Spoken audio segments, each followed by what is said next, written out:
Subscribe कीजिए और बेल icon को हिट करना मत भूलिएगा ताकि सारे वीडियो रिलेटेड लेटेस्ट अपडेट्स आपको मिल सके। आप सभी को मेरा सादर प्रणाम और मधुश्रावणी की ढेर सारी बधाइयाँ।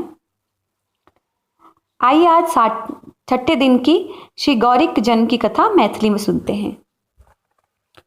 सती के मृत्यु के बाद महादेव संसार से विरक्त भय कोनो निर्जन स्थान में तपस्या में लीन भय गेला।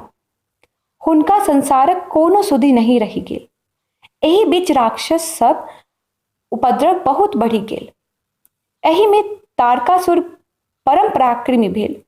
ओ तपस्या के बल पर ब्रह्मा के प्रसन्न कय वरदान मंगलक जे हम अमर रही। ब्रह्मा कहलखिन जे ई असंभव अछि।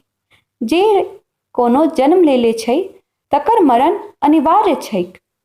तखन ओ दोसर वरदान मांगे हेतु तारकासुर के कहलखिन।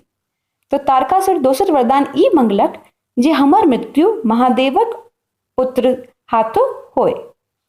ब्रह्मा तथास्तु कहि देलखिन।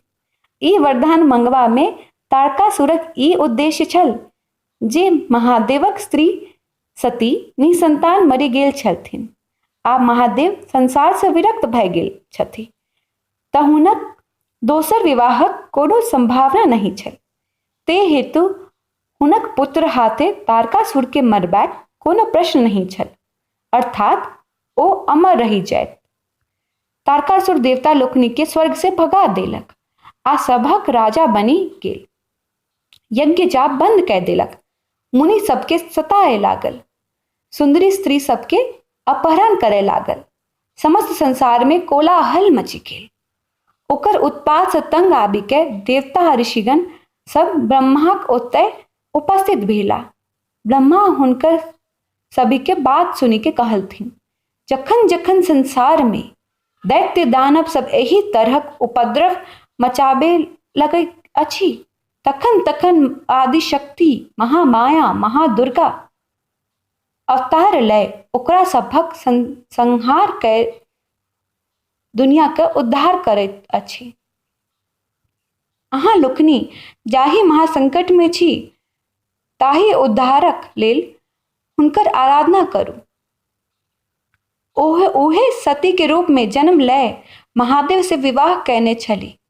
ओ पुनः गौरी के रूप में जन्म लेती आ महादेव से हुनकर विवाह होतनी। हुनका जे बेटा भेथिन उहे तारकासुरक वध करता। से सुनी देवता और ऋषि मुनिगण दुर्गाक आराधना में लागी गेला। किछु दिन बीतल। ओकरा बाद हिमालय के एक बेटी भेलखिन। ई देखी देवतागण हर्ष से फूलक वर्षा कैलनी। ओ अत्यंत गौरी रहती, ते हेतु उनकर नाम गौरी पड़ल। आशा करती हूं कि आपको यह कथा अच्छी लगी होगी।